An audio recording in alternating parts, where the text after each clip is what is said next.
Thorpe is there to take the candy. What is going on, everyone? Welcome to another edition of 4th and 15 with Mel Smooth. As always, I'm Mel, and joining me, as always, is Ronnie Big Smooth Hennigan. Ronnie, what's happening, man? Mel, thanks for having me, bro. Nothing much going on here in the Hennigan household. Glad to be a part of the show once again, and thank you all for tuning in. All right, before we get started, this portion of our show is brought to you in part by Flow and Balance Yoga. Want to get your stretch on or just want to add some years to your life? Visit Flow and Balance Yoga Studios. You can find them on flowandbalance.life for more information.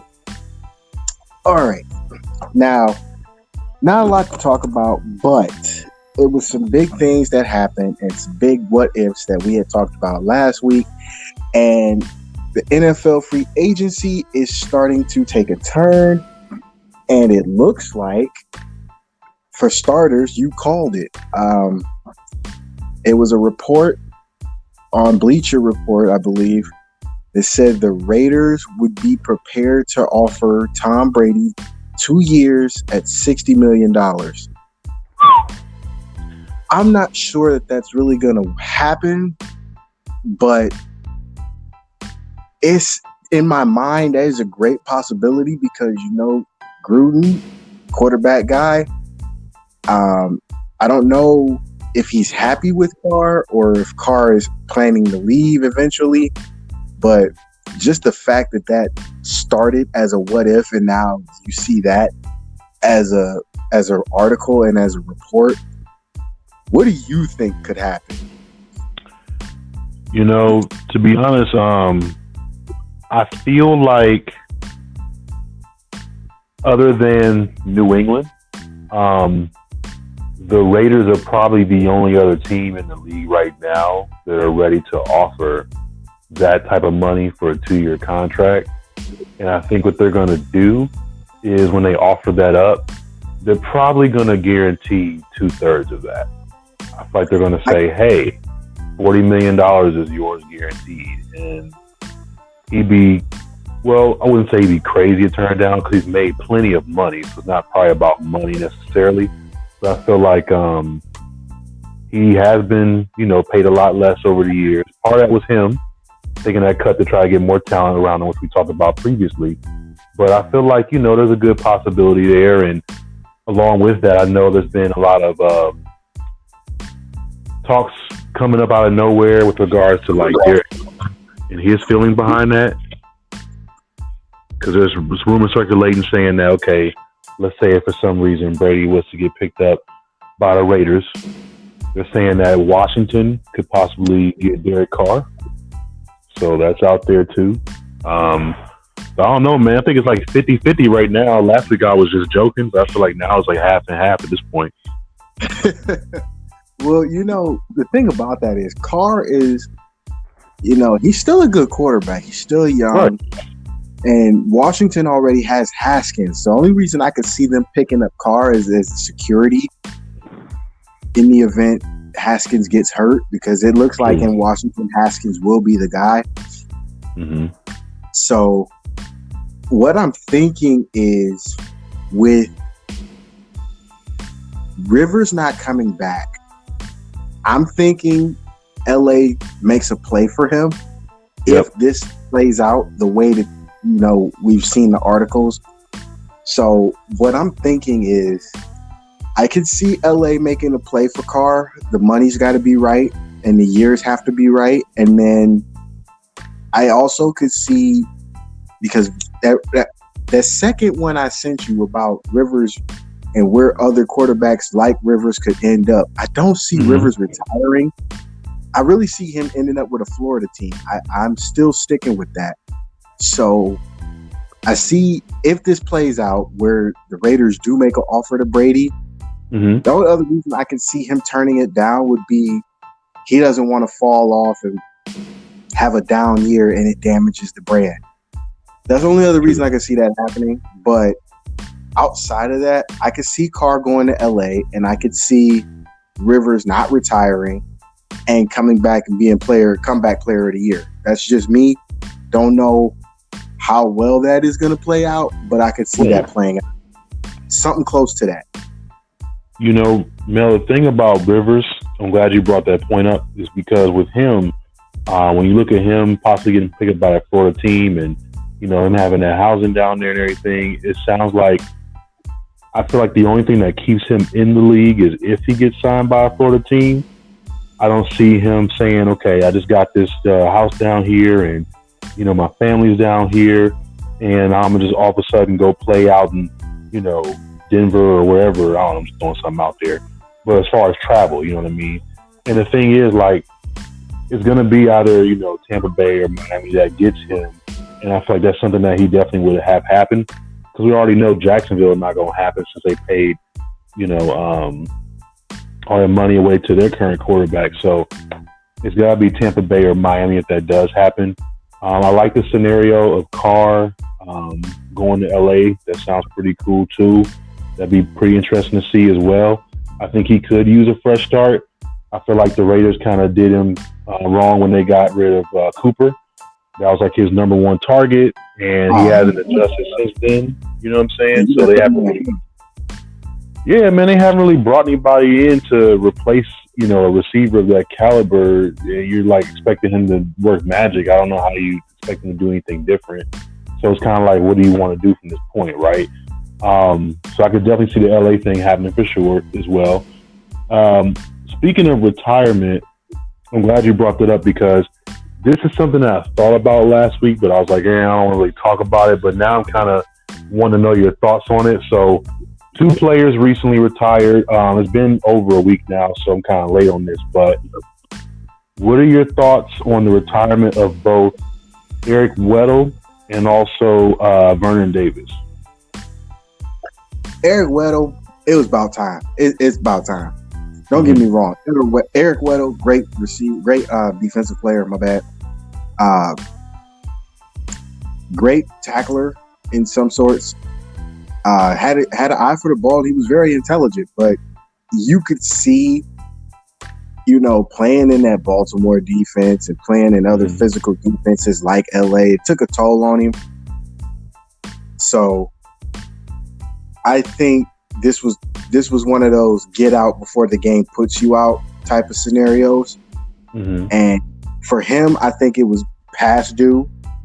But you know, when you're a player, you know just as well as I do, you got an itch to play, you're gonna play. So honestly, I hate to see him go just because he was a quietly exciting player. Mm-hmm. But you know, injuries, physicality, because he was a physical player. Don't let anything that you see on TV when you see him play, when you see him play tell you different. He was a physical player. True. So this was one of those bittersweet ones, if I can say that. Liked him, liked his game, hated to see him go, but it was needed. I think he needs to get his body together. If he makes a comeback, great. But at this point, you got to get your body together. You could tell the last 2 years that I remember, he was hurt and he was still going, but you could tell it was taking a toll on his body. True. As far as Vernon Davis, we didn't get to see enough of it. I know that sounds crazy, but you that's one of those players, like, he's exciting. You want to see him out there, but him retiring early, and a lot of players are doing this. So it's like, damn, we didn't get to see enough. I felt the same way when Megatron retired. Like, yeah, dude, you hadn't even cracked 10 years yet. Let us enjoy, watching you moss people before you just say bye-bye. True. And it's funny you mention that because a lot of people were talking about Megatron recently and just like whether or not they felt like he did enough to get in like the Hall of Fame. The Hall of Fame? No. But right. The fact that he did enough to where people will be talking about him for the next 20 years because he was that kind of receiver. You know, those kind of receivers only come once a generation. From our generation, it was Jerry Rice. And from Jerry Rice, you had Randy Moss and Chris Carter. We got blessed with those two. And then from that, you had Calvin Johnson, really, and Amari Cooper, and to some extent, Dez Bryant, but Dez got hurt. So it's like we keep getting these great receivers, and they're leaving too soon. The only one that really stuck around, or only two that really stuck around, were Moss and Rice, and that's because, you know, whatever they used to train their body, it was top notch. I mean, we've all seen Jerry's training regimen, but with Randy, it was just like, you know, you hitting 20 years too, man. Like, you still going. So my thing is, these great players are retiring way too soon, in my opinion. I don't think Calvin to get in the Hall of Fame, but I do think he'll make Detroit's Ring of Honor if they have one. For sure. It would be well deserved because he kept butts in the seats for years and he was entertaining. You know, speaking of players leaving too soon, I definitely, from a defensive perspective, I felt that way about Patrick Willis. Man, that was hard. When he left, I'm like, why? Like, you're on top right now. You were just in the Super Bowl, and I get it. You didn't win it, but you're like, you know what? I'm just gonna walk away. I'm like, what? What are you doing? You just, that's it, Hans. Dismantle the whole defense. I'm just gonna walk away. It's cool. I'm just gonna leave. I have nothing on that one. That I think that caught the whole league by surprise because nobody was expecting this. You know what? Yeah, I'm gonna just call it a day. I honestly don't have anything for that one because that one caught everybody as a shock. Everybody's looking at their phones and talking about it, and they're just like, "Wait, he retired?" Right? Like, he's at the top right now. People are scared of him. Why is he leaving? And he truly never reached his full potential, I felt like, or his prime, man. He just wasn't all the way there yet. I'm like, what are you doing? And then when it happened, there was no reports of like, oh, you know, someone, a source close to the individual, they confirmed that he might think about leave. You know what I'm saying? With none of that. And when you saw that dude just play the way he did in that game, and then it just be like, all right, it's cool, I'm out. Like, what? Yeah, it was crazy, man. It was almost along the lines of Barry. That's how I felt when I saw him retire. It was, damn, bro, no, hey, I'm thinking about this. No, nothing. Just bye. See you. Right. I won't be back next year. It was great. Thank you to the fans. You're like, okay. All right, that's cool. Who's going to fill that spot? Well, still waiting to see who's going to fill that spot. So it's all good. Yeah, man, I had to get your thoughts on that. I'm like, okay, I've seen a couple of transactions happen in the last few weeks, and I know these are a couple of guys who, you know, aren't like, I guess, they're names, but not people who we've heard a lot of, because you could say. So I'm glad you said what you did about Vernon Davis. We definitely did not see enough of him. I know he's had a couple of years here and there where, you know, he was tearing up like fantasy and stuff like that, but nothing real big to where he was in a lot of huge games or making game-winning catches, stuff like that. And I don't know if he got utilized all the way like he should have been in some of the offenses he played in. So I definitely would have wanted to see more of him. So I'm agreeing with you on that for sure, man, 100%.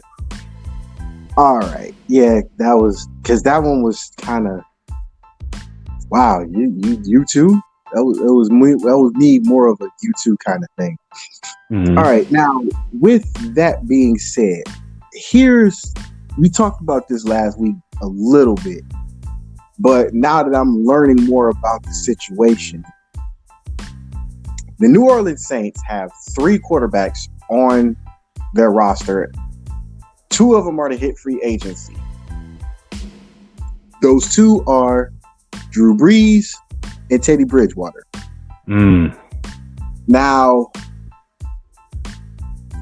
I know they have the other kid. I can't remember his name off the top of my head right now, but he's still in his rookie contract, so he's stuck for at least another 2 years.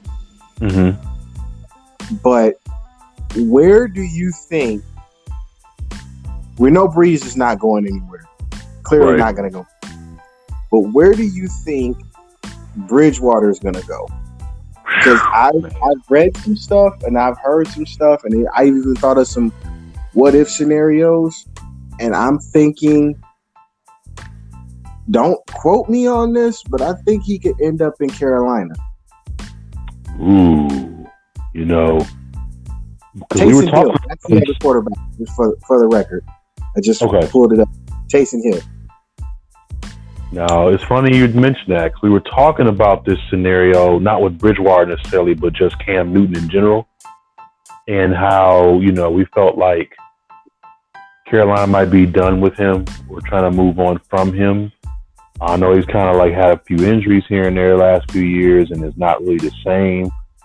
But we were also saying how, you know, where would he be a good fit? And I would love to see him end up somewhere like Chicago or somewhere like that. When it comes to Bridgewater, if he goes to Carolina, he definitely would start.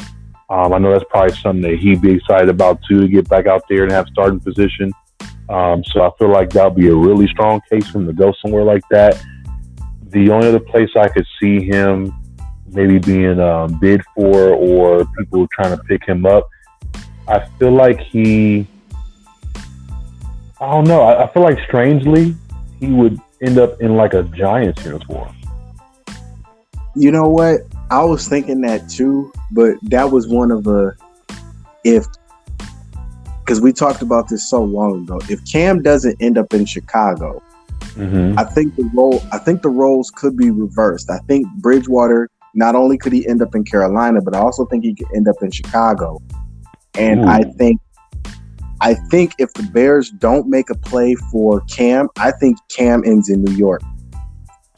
And that would be, limelight wise, I think that'd be the perfect fit for him. $1 million smile, you know, built like a robot. And I think he could handle being in New York. Because, you know, New York fans are brutal. Yeah, they're still beating up on the Knicks for, you know, losing all them years to Jordan. So I think like I said, don't quote me on this. This is just a what if thing. But if the Bears don't make a play for Cam, I think the roles reverse, and I think they make a play for Teddy. And I think by some weird act of God, I think Cam could end up in New York. Man, that would be crazy too. Because like you said, that limelight, he definitely has a persona for that. I don't see that as being, you know, something that they would pass on if they get the opportunity to definitely bring him in. So that would be pretty cool. I just read this. So Josh Norman released from the Redskins. So what happens with that? Well, because I don't know where he'd go, to be honest with you right now. And you know what? I don't think that was a mutual decision. Nope. I'm not believing that was. No. You haven't heard a lot about Josh Norman lately, which is a good and a bad thing. It's a good and a bad thing because, you know, every time you hear about Norman, it's usually him getting into a fight with another receiver. Right. So, right. Honestly, I think by some way, if he gets his act together, like really together, I think he could end up in Baltimore. Wow. Sure they need another corner. Yes. They have one. They have one solid one. The other guy's been up and down, hit and miss, you know, which is kind of where Weddle was, I think, at one point.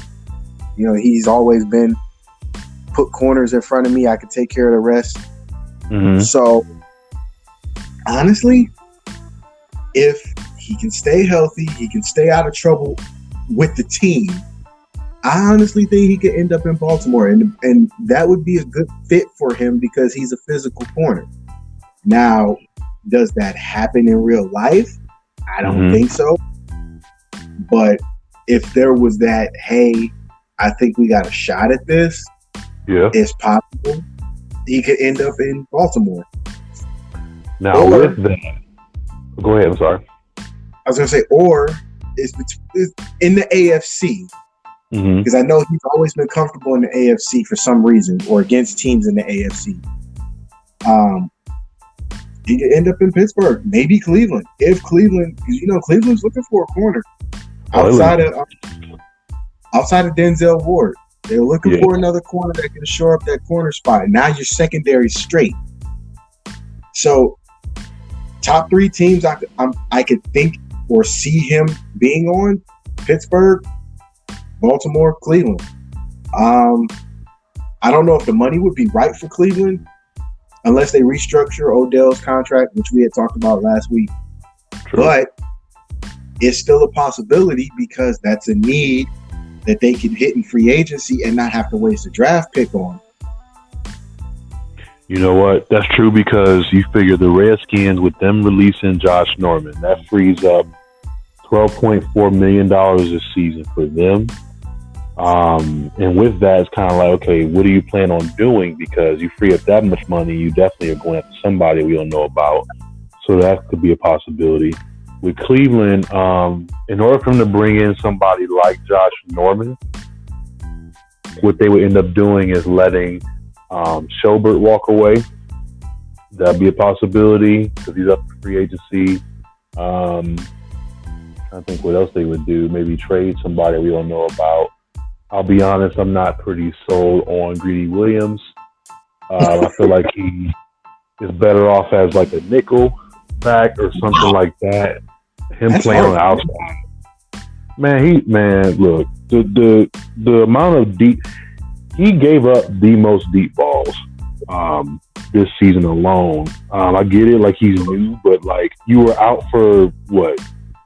Almost half the season with hip, and then you give up all these deep balls. Like I don't know what that's about. I don't know if there's like a slight bit of issue coaching wise, or he's like a welcome to the NFL type of thing. Let's pick on this kid. You know what I'm saying? I don't know what that's about, but the amount of deep balls he got beat on was just like, wow, bro. Learn from the first 1 or 2 that you give up, and after that, it's like you just shouldn't be giving them up that consistently, I guess. And it didn't matter who they played against, too. That was my issue. Because let's say he was with somebody neck and neck, up and down the field, stride for stride. Not only was he giving up those kind of plays, but he also was causing a lot of defensive pass interference calls. He probably made up for half of those alone by himself. And I don't know. I'm just not sold on the kid. I'm really not. I feel like it was a blown first-round pick, which we've seen many, many times from Cleveland. But I don't know, man. I'm just not. I don't know. Maybe we get another year, see what he does. But maybe it was a coaching flaw. I don't know, man. I'm not sold on Greedy Williams at all. I'm just not. All right, I respect your opinion. I can't say nothing to that. Okay. One more thing we got to touch with the NFL. As it's already been reported about almost a week now, Myles Garrett is reinstated. And he still sticks by his story that Mason Rudolph hurled a racial slur at him. And, that's what led to Mason Rudolph being cracked upside his head with his own helmet. Now, I was talking with somebody close to me about this, and they did not feel that. Well, she didn't feel not Mason Rudolph, but Myles Garrett should have been reinstated so soon. I feel like he should have because, yeah, I get it. He used the helmet as a weapon, blah, blah. But let's look at the reality here. Myles Garrett, when you look at the tape, didn't do anything out of the ordinary. He made a play, did not know that the ball was gone or that the quarterback had threw the ball. All he knows is go get the quarterback. Mason Rudolph not liking being hit, probably mad because he lost or was losing, proceeds to try to take Myles Garrett's helmet off. From there, it escalates. I don't care what you say. I saw the tape. Everybody saw the tape. I saw the game. So when they kept replaying it, I know who started it. It wasn't Myles Garrett. And this is coming from a Steelers fan. So it wasn't Myles Garrett who started this fight. It was Mason Rudolph. I think the NFL did the right thing. They reinstated him. I don't care what Stephen A. Smith say. I don't care what Max Kellerman says. I don't care what none of them say. I saw a game just like everybody else. Mason Rudolph started it. Myles finished it. Myles got the worst of it, even though Mason Rudolph, I feel, should have got some punishment too, besides a $50,000 fine. Right. I'm happy with the decision, but what I wanted to know is, going into this coming season, what do you feel needs to happen with the NFL and the NFL Players Association? I feel like, cases like this need to be looked at a little bit closer. The investigations need to be a little bit deeper than what they are. I feel like they're kind of picking and choosing what they want to investigate and what they don't.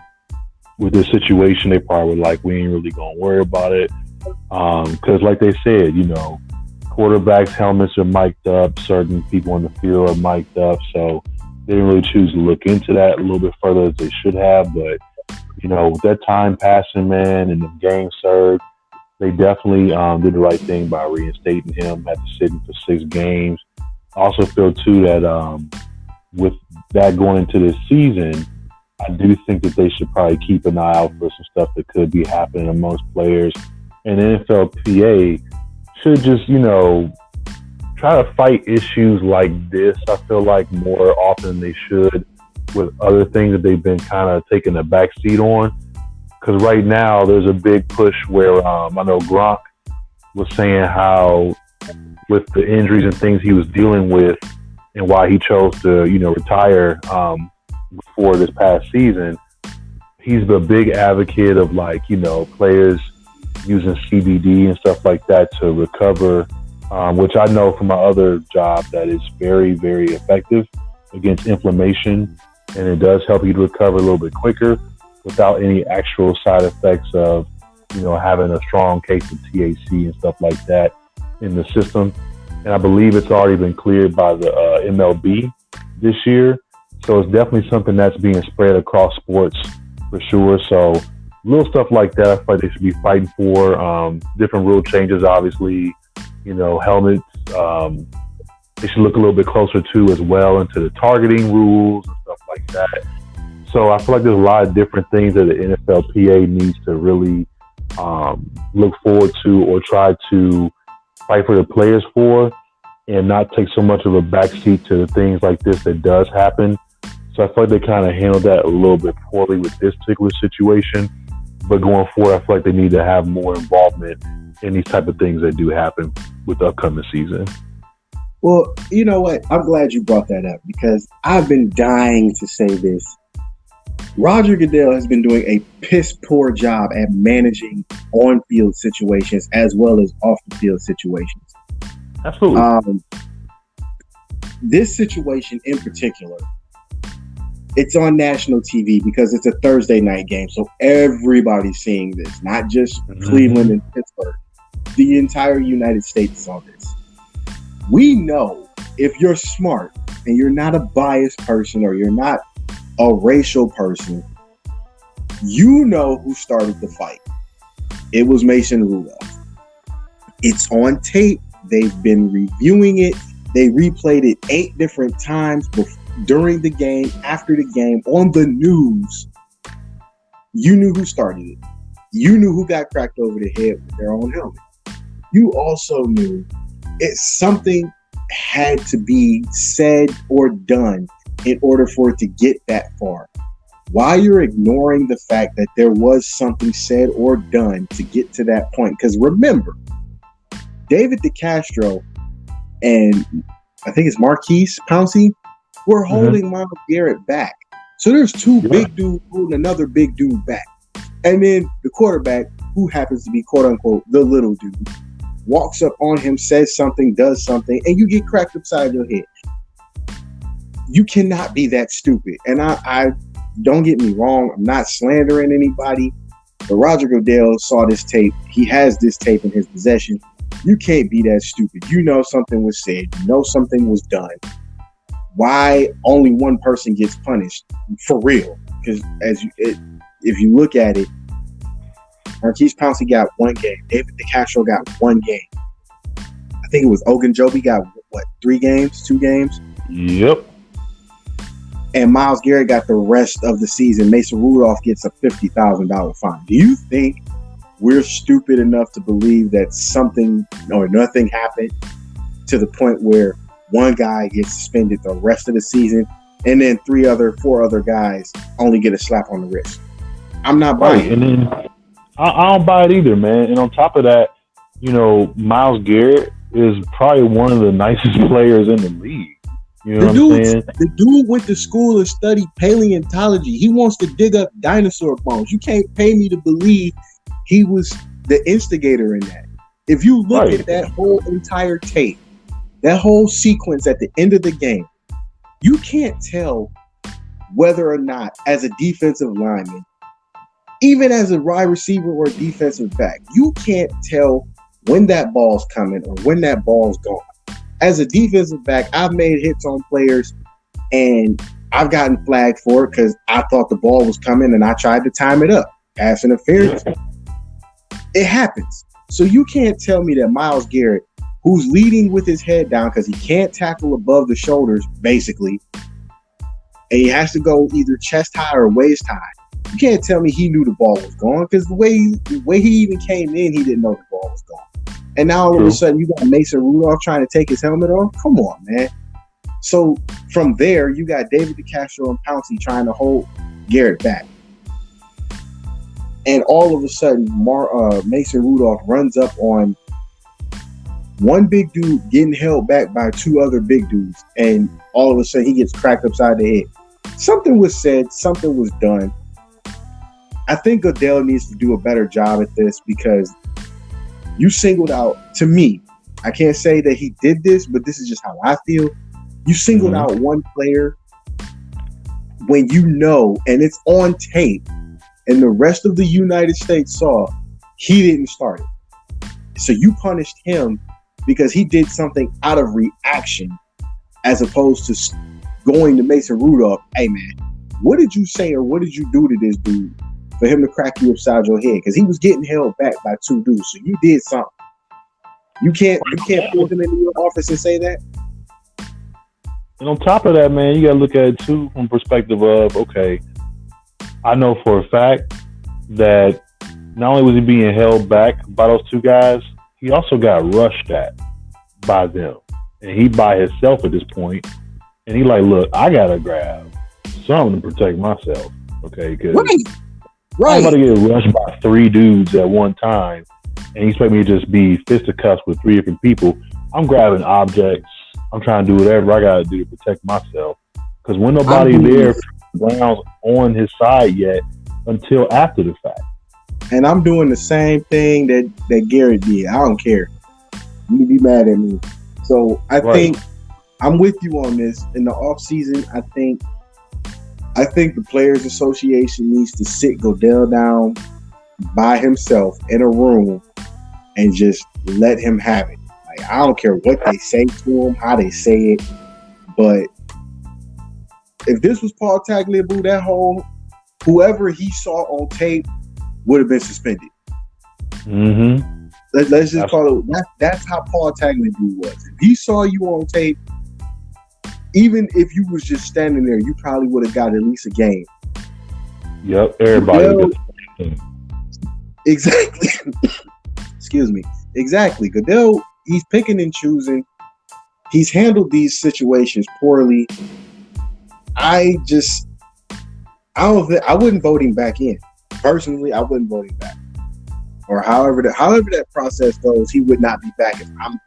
If I had a say in the Players Association, he would not be back. When his contract's up, go back to whatever it is you was doing before. Exactly. I'm right there with you, man. And one last thing I want to put out there about this is, he also, Myles Garrett, this is the same guy who earlier in the season was sucker punched by a fan, right? He was trying to take a selfie or do something, and he literally got sucker punched. And his message to the guy was, you need to hit a little harder next time. You got sucker punched, right? So you figure, if you get sucker punched on the street, I'm Ron Testament. You know what I'm saying? And then all of a sudden you just in a game and you gonna act like nothing was said to you. But this man has got literally sucker punched in the face by somebody he ain't never seen. Somebody who's no threat to him at all. And he like, you should be hard next time. But the reaction that he had when that went down during the game, yeah, something was said. Let's just be honest. Something was said or done. I'm sticking with that. Yeah, me all too. Right. From that, we move on to the XFL. But before we do that, this portion of our show is brought to you in part by Train Like Rambo and New Life Fitness Camp. You want to get your beach body ready or just want to tone up your muscles? Visit Abe Taylor at Train Like Rambo and New Life Fitness Camp. You can reach him at 216-704-8344 or email him at abetaylorsenior@gmail.net. All right. XFL, week 2. Excuse me. And the games have gotten better. St. Louis and Houston battle to a shootout. Houston pulls out on top, 28-24. PJ Walker once again rushes for 27 yards and passes for 170. Jordan Ta'amu was just right there with him. Had 32 yards and a touchdown. He threw for 284 yards, 3 touchdowns, and 2 interceptions. I'm thinking a lot of people are throwing shade at the XFL just because these quarterbacks are not big name quarterbacks. But if you look at from week 1 to week 2, that statistical jump that they made, PJ Walker, Jordan Ta'amu, and Cardale Jones, because we'll jump to him in a minute, but Cardale Jones, Jordan Ta'amu, and PJ Walker are the top 3 quarterbacks right now in the XFL. Is that by mistake, or is it them showcasing what they can do, even though this league is not the NFL? I think it's them showcasing what they can do. I feel like, I wouldn't say it's lighter than what they would face in the NFL. I do feel like, whether you're playing at that level or a different level, you still have to be efficient, especially at the quarterback position. So I do feel like they are showing what they are capable of, and they just never got that opportunity to do that at that level, at least on a consistent basis, So I feel like this definitely is their chance to shine and to show off what they can do. And speaking of quarterbacks, because you mentioned this to me this past week, Landry Jones. Yeah. Got a win. Yes. The Renegades. Okay, so Renegades, they beat LA Wildcats 25-18, led by Landry Jones on the road. So that's another name for you thought there. You're talking about quarterbacks, you know what I mean? But it's funny when you talk to me about it. And I was like, Landry Jones, really? You know what I mean? But to see that happen, man, I was like, wow, okay, cool. Landry Jones is going to do his thing real quick, right?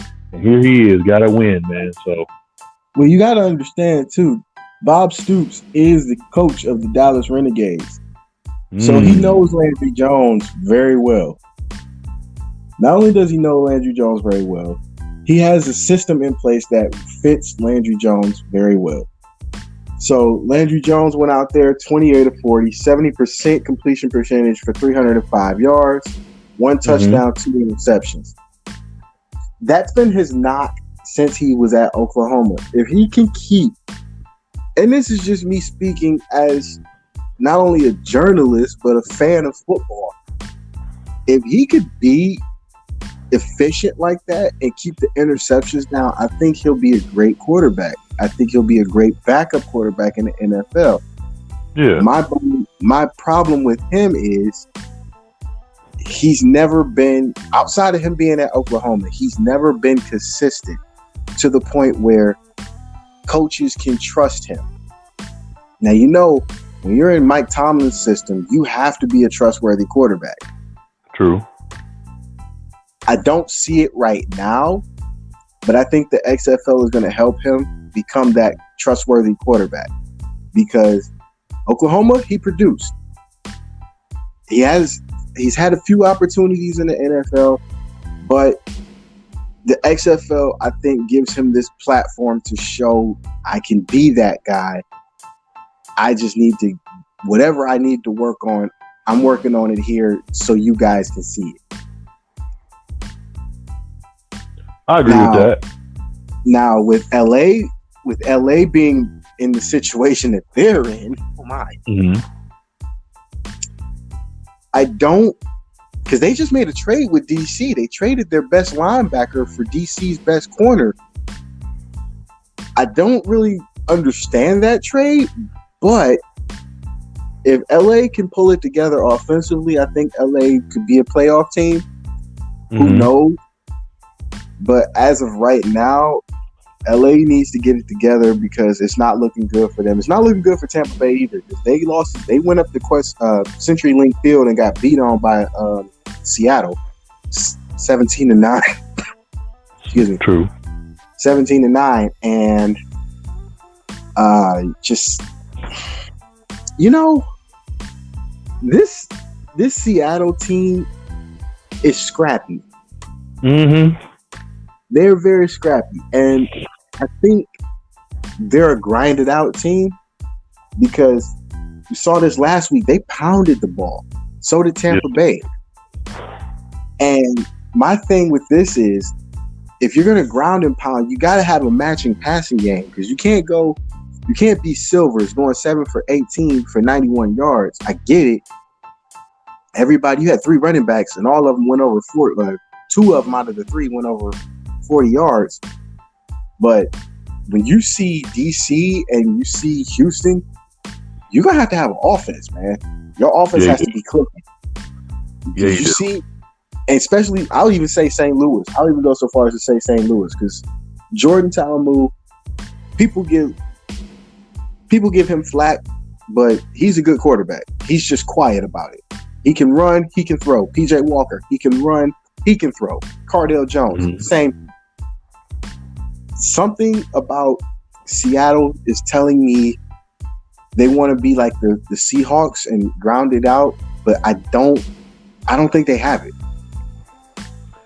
Yeah, that's just not their game, man. And like you said, if you're gonna go ahead and do that, you gotta have a matching passing game to go with it, and you gotta come correct, because from what I've seen so far, you know, it looks like both DC and Houston have been doing their thing, just clicking on all cylinders, man. And also, I was going to ask you, too, about this. So, LA, right?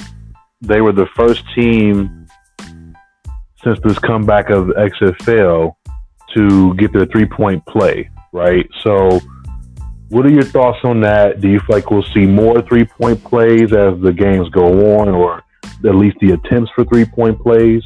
With them having that success and actually getting it done, what are your thoughts on that? I think we'll see more of it, but it has to be, I don't even think it has to be. I think it will be more situational. Yeah. Are we down 3? Are we up 3? Can we go for this and make it 6? You know, I think it's one of those situations. I think we'll see attempts here and there, but if you asking me, is the percentage going to jump over the course of the season? I don't think it'll jump that much, unless it's the situation of we're down by 3, we're up by 3, let's make it 6. We need to tie this game by going for 3. You know, one of those scenarios. I feel that these point after plays are a lot more exciting. Now, don't get me wrong. I'm always going to be a fan of the PAT, the traditional PAT, where you kick the field goal and cut the commercial. I'm always going to be a fan of that. I think they should have just kept it where it was, but whatever. But with the XFL, it's more exciting to see, oh man, Seattle been down by 2. It's 9-8, and then they about to go for 3 or 2 or 1, and just to up the score and try to put it out of reach. Right. I like the idea. The idea makes sense because that makes you, as a coach, I think that makes you think about the game or game plan better. It's part of the playbook is if we down by 3 and we end up scoring a touchdown, we still down by 3. These are the plays we can run from the 10-yard line to get a 3-point play. I think that works. Will I push for it? Yes. Uh-huh.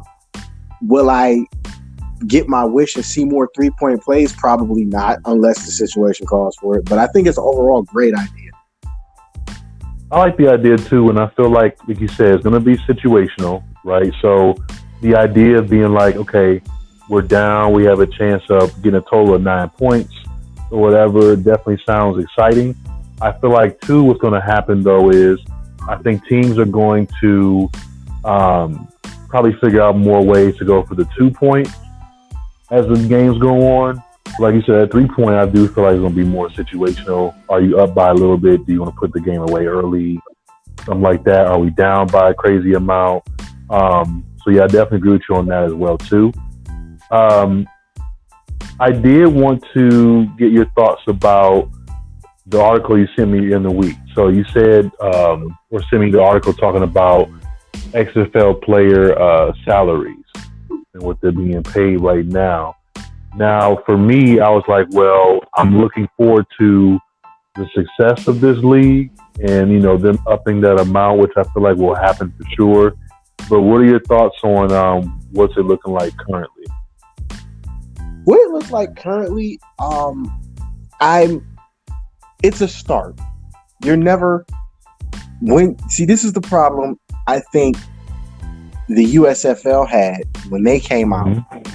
You paying these players, granted, back then you had Herschel Walker, Reggie White, Jim Kelly, Doug Williams, Steve Young, and all of them. You're paying them an exorbitant amount of money too fast.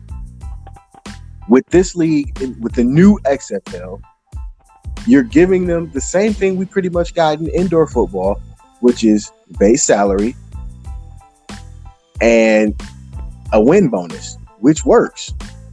Right. Granted, the quarterback is always going to be the highest paid player on the team, but it's still a start.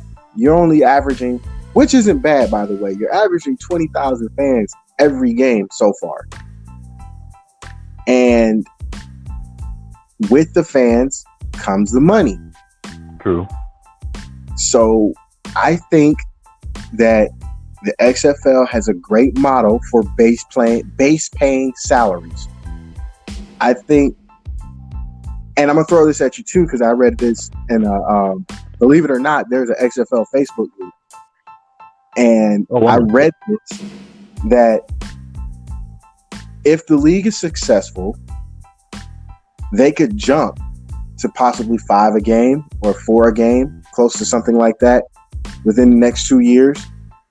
And if the league is still successful within the next 2 years, there could possibly be an XFL game in talks. I don't know what companies are going through because they're keeping all of this on the hush. But through my sources on the XFL Facebook group, if the league is successful by 2022, there could be an XFL football game out. That would be dope.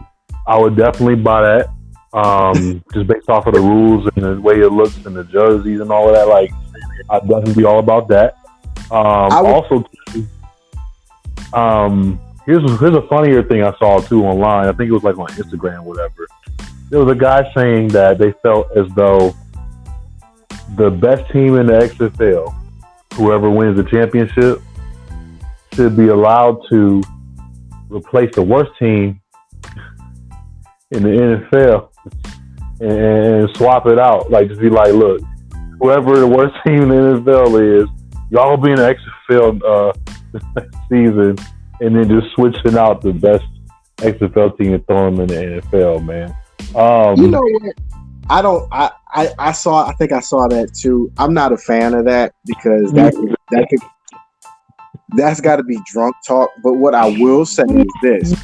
Yeah. What I will say is this. I do think, to me, this makes the most sense out of anything anybody says about the XFL. I do think, because looking at it right now, I think Houston and DC are the two best teams in the XFL, hands down. Oh yeah. There's too much firepower on either side of the team. I'm not for certain on this, but I'm damn close to saying it'll be Houston and DC in the championship. If they keep playing the way that they've been playing, I can see Houston and DC in the championship. So what I will say is this. Each team outside of St. Louis has an NFL team. I think within the year or two, if this league stays up, I personally think it'll be ending up like the AFL was with NFL ownership. I don't think NFL ownership will have control over the XFL teams, but I do think they'll be pulling from hometown XFL teams within a year. Like seriously pulling from these teams. Because you got too much firepower between Dallas, St. Louis, Houston, and DC. Those are the top four teams right now. I don't care how the games look. Those are the top four teams right now. So within a year, I'm calling it. I'll see Cardale Jones back in an NFL uniform. I'll see PJ Walker in an NFL uniform. I'll see Jordan Ta'amu in an NFL uniform. Dare I say Landry Jones will be back in the NFL. It is very possible the way these teams have been playing. No, I agree with that, man. I feel like you definitely be pulling them guys for sure. I mean, what I also saw too was, I forget the kid's name, man, but there's players who are eligible for the upcoming draft for NFL. They're choosing to play in the XFL in the meantime with the hopes of growing their stock for teams to pick them up. Do you feel that's a smart move? And if so, why or why not? I think that's a double-edged sword. And before I go any further, this portion of the show is brought to you in part by Supreme Clean Car Wash, located on 441 West Avenue in Talmadge, Ohio. You want to get your car clean and you're in the Talmadge area, visit Supreme Clean Car Wash, Talmadge, Ohio. Number there is 330-633-2809. Ask for Jimmy Melton. He'll get you together. Okay, with that out the way, I think this is a double-edged sword because there's always that what if you get hurt factor. True. Now, outside of that, I think this is a great move because it keeps them moving. And believe it or not a lot of injuries have happened in the XFL so far. Knock on wood. So these guys that are electing to play in the XFL, boost their stock a little bit, then get drafted. I think it's a good move. Always the what if you get hurt factor, but that's in any sport. And I also think there might be a couple that leave early or have declared for the draft early who might stay in the XFL just because, one, they're earning a little money. Two, they got a name already because they're playing in this league. And three, it's always a possibility, these teams are going to come calling anyway because half the league has a NFL team in their city. So you're sharing this city with your NFL team if you're an XFL team. So I'm thinking this could work if it's done right, if it's regulated right. Granted, you're going to always have those kids that leave early, juniors that leave early, some quote unquote sophomores that leave early. But I think if the XFL keeps it regulated and they monitor what's going on with these guys, I think this could work. Yeah, I like the idea. And like you said, double-edged sword only because of injuries. You know what I'm saying? But if you can get past that, let's say you do end up playing a full season, because we already know the championship game is supposed to take place right before the NFL draft. So that's been set up that way. And the thing is, you know, if you do end up getting your stock up because of this, okay, cool. You know, go for it, right? Now, is it going to be a trend among collegiate athletes? I don't think so. I do. I think that. I do. Yes, I do. Here's why. As we all know, 1% of the NCAA players in any sport make it to professional sports. Mm-hmm. Now, let's say we all know basically the Power 5 schools are always going to send somebody to the draft. Right. But what about those group of 5? What about the MAC? What about Conference USA? What about Hawaii in the Mountain West Conference? What about somebody from Boise State? Do they have a better shot because of the school that they went to? No, that's just the way it is, because these NFL scouts see Ohio State, see Michigan, see Nebraska, see Texas, and they say, "Oh, he comes from a powerhouse school. I might want to take a look at him." Now, if you're a MAC kid and you want to play in the NFL, you know you have the talent, and they won't pick you, the XFL is your next best bet. And there's no way around it. Like I said, you're an XFL team sharing an NFL city. So everybody's going to know who you are by the time the season's over with. You know, PJ Walker playing in Houston. Let's say, for the sake of argument, because I guarantee you, right about now, no fan knows who Deshaun Watson's backup is. True. PJ Walker has a successful season. Dare I say, wins the championship, even though, because Houston will be hosting the championship, the city rather. If Deshaun Watson, knock on wood, were to go down next season, PJ Walker sitting right in your city. Why not? He could not be any worse. He can't be any worse than Aaron Murray. That's true too. Which, you know, sadly enough didn't really pan out for him. Because, you know, a lot of people looked at him in college and thought, okay, yeah, he's going to be pretty decent, but doesn't always translate. You know what I mean? Exactly. And here PJ is sitting up here in Houston working on his craft. What's the worst that could happen? You give him a look. If you don't like what you see, he's still going to play for Houston probably next year. I think this would be a good thing. I like that you said that when you mentioned some of the other conferences, like, you know, Conference USA, the MAC, Mountain West, because I think my issue or my outlook, I was pretty much thinking about the Power 5 and, you know, players nowadays like, oh, well, you know, I might go in the first or second round, so I know we're not a national title game. We went to the Sugar Bowl, so I'm going to just sit this one out.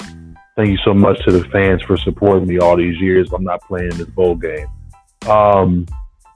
Okay, whatever. You know what I mean? I think I was thinking from that perspective, but I forgot about the MAC teams. You know, how you have like Miami of Ohio or, you know, Toledo, teams that have dominated for so long in those conferences, but still don't get that look because they're not on the national stage as much. They definitely could use the XFL to their advantage to be able to boost their stock. So when looking at it from that perspective that you put out there, I can definitely see it. Beforehand, I'm like, okay, well, I'm thinking more so Power 5 and, you know, got lost in the middle of all of that. And just seeing these players, you know, willfully now being like, oh, yeah, bowl game, man, I ain't doing that because I got the NFL to prepare for, you know. So I think that's the biggest difference. And I'm kind of wondering, you know, how many more players we'll see do it going forward. I don't know how many more, but I do believe there'll be more. And I can see this turning into a positive trend for the XFL as well as the NFL, because just like I said, if this version of the XFL holds up, it doesn't even need to rival the NFL. Not only does it not need, because I'm not even going to say not only does it not need to rival, it doesn't need to rival any other brand of professional football because the rules are so different. The pay is what you would expect out of a new league. And it's actually run better and put out a better product than the first version. So very true. You got three things. If you're the XFL, you got three things going for you positively that the AAL or AAF or whatever it was did not have going for them. You also have three positive things that kids coming out from Division 1, 1A, 2, and Division 3 can look at and say, damn, now I really got a shot. Because I didn't even bother to think about Division 2 and Division 3, but now that you have me in the mindset of thinking about it, there's great football players in Division 2 and Division 3. Now they have a platform if they don't get drafted. Exactly. And speaking of which, last question for the show before we break it off. I was in the Facebook group and they brought up a very good question. And I think this could really work. Should Ohio get an XFL team? More specifically, should Canton be that team? Oh yeah, absolutely. I mean, you figure with the XFL, Canton should definitely get that team. If for some reason Canton didn't land that, I feel like they would do really well in Columbus.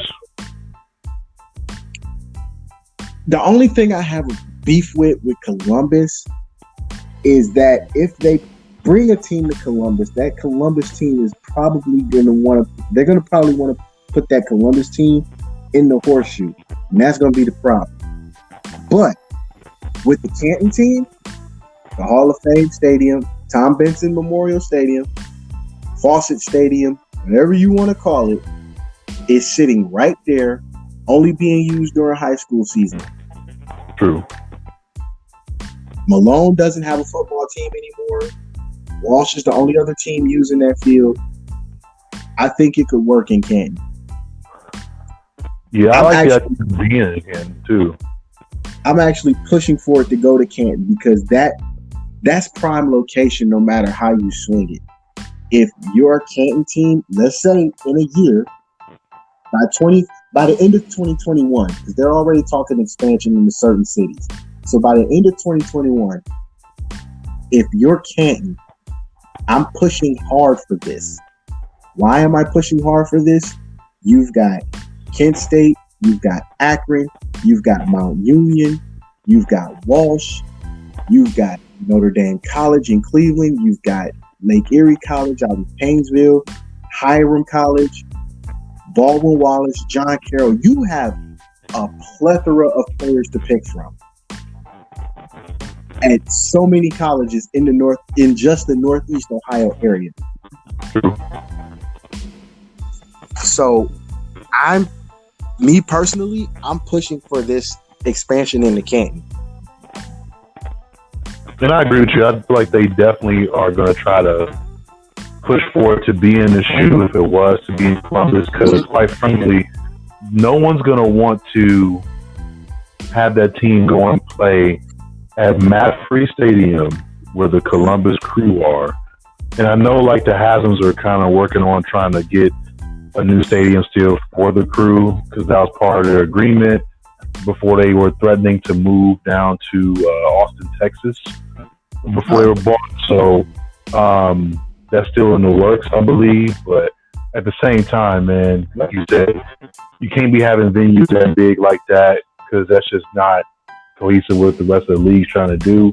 I know we saw the game happen at MetLife Stadium, and you know how that looked and everything. And I feel like what's going to end up doing is, let's say you do have games like that where Seattle has their games where the Seahawks are playing at.